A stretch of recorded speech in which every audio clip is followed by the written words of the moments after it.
Iran যুক্তরাষ্ট্র যুদ্ধ বিশ্ববাসীকে নতুন এক ভয়াবহ অভিজ্ঞতার মুখোমুখি যেমন করেছে, তেমনি শিখিয়েছে নতুন অনেক শব্দ। এই যেমন হরমুজ।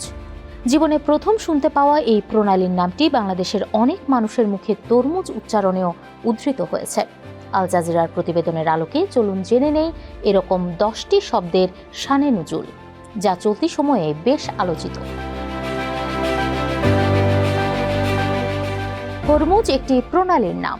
প্রণালী বলতে বোঝায় এমন একটি জলপথ যা দুটি দেশ বা ভূখণ্ডকে আলাদা করে আর দুটো সাগর বা মহাসাগরকে একত্রিত করে। হরমুজ প্রণালীটি ইরান ও ওমানকে পৃথক করেছে আর পারস্য উপসাগর ও আরব উপসাগরকে সংযুক্ত করেছে। কৌশলগতভাবে গুরুত্বপূর্ণ এই সামুদ্রিক পথ দিয়ে বিশ্বের 5 ভাগের 1 ভাগ জ্বালানি সরবরাহ হয়। যুদ্ধ শুরু হওয়ার পরপরই এই প্রণালী বন্ধ করে দিয়েছে ইরান। এর ফলে বাংলাদেশ সহ এশিয়ার অনেক দেশের তেলবাহী জাহাজ প্রণালীটির মুখে আটকে আছে। আল জাজিরার প্রতিবেদন বলছে, হরমুজ শব্দটি এসেছে পার্সিক ভাষার আহুরা মাজদা শব্দ থেকে। আহুরা মাজদা জরথ্রুষ্টবাদের সর্বোচ্চ দেবতা, যার নামের অর্থ প্রজ্ঞার অধিপতি। শব্দটি ধীরে ধীরে বিকৃত হয়ে হরমুজ নাম ধারণ করেছে। ইরানের শাহেদ ড্রোনের নাম শোনেননি এমন লোক পাওয়া ভার। এই ড্রোনটি খুবই সস্তা, কিন্তু কাজে জুড়ি মেলা ভার। যুদ্ধের মাঠে সস্তার এই ড্রোন ঠেকাতে শত্রুপক্ষের বেশ বেগ পেতে হয়। যুদ্ধের শুরু থেকেই ইসরায়েল এবং উপসাগরীয় দেশগুলোতে থাকা মার্কিন ঘাঁটিগুলোকে লক্ষ্যবস্তু করতে ইরান এই চালকবিহীন ড্রোনগুলো ব্যবহার করে আসছে। শাহেদ শব্দটি আরবি ভাষার, এর অর্থ সাক্ষী। শব্দটি বর্তমানে ফার্সি ভাষায় ঢুকে গেছে।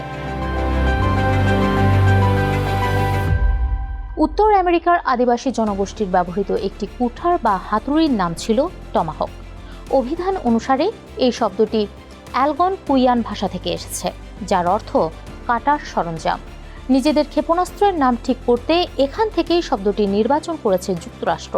বিশ্বের অন্যতম নির্ভুল ক্রুজ ক্ষেপণাস্ত্র হিসেবে বিবেচিত এই ক্ষেপণাস্ত্রটি 1000 মাইলেরও বেশি দূর থেকে লক্ষ্যবস্তুতে আঘাত হানতে পারে।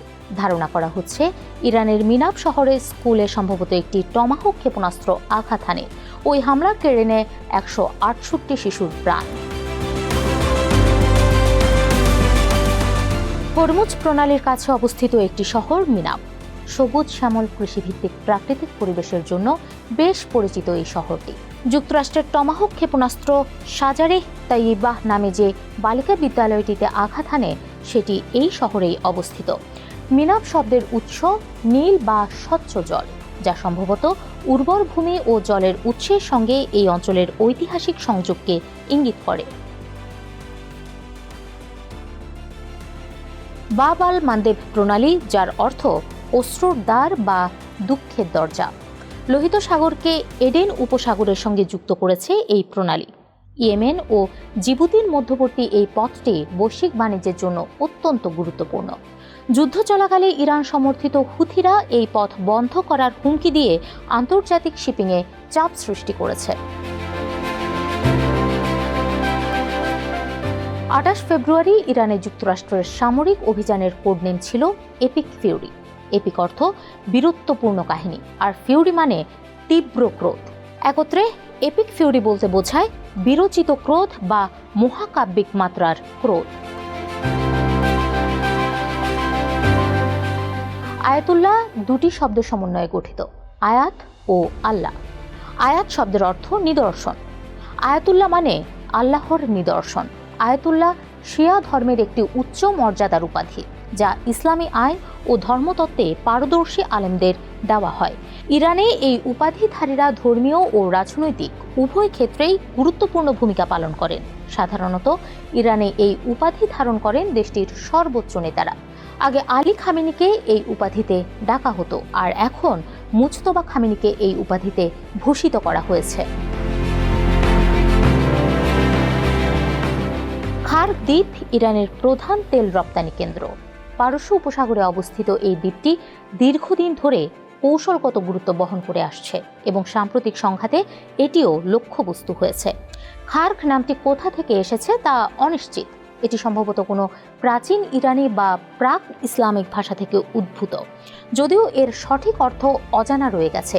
কিছু ব্যাখ্যায় এটিকে প্রাচীন ইরানি উৎসের সাথে যুক্ত করা হয়, যা সম্ভবত একটি উষ্ণ বা গরম স্থানকে নির্দেশ করে।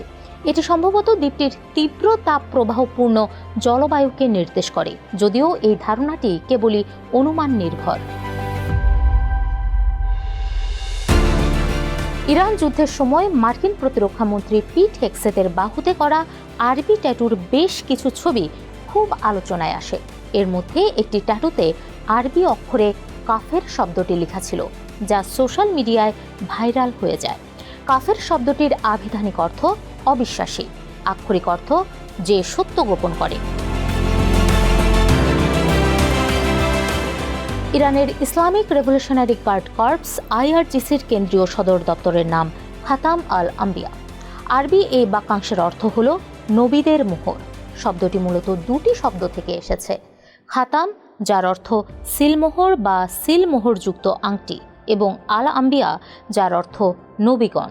পবিত্র কোরআনে মুহাম্মদ সাল্লাল্লাহু আলাইহি ওয়াসাল্লামকে বোঝাতে খাতাম আন নাবিহ ইন শব্দযুগল ব্যবহার করা হয়েছে, যার অর্থ একই, অর্থাৎ তিনিই শেষ নবী, তারপরে আর কোনো নবী আসবে না। নবী আসার এই প্রক্রিয়া সিল মেরে বন্ধ করে দেওয়া হয়েছে।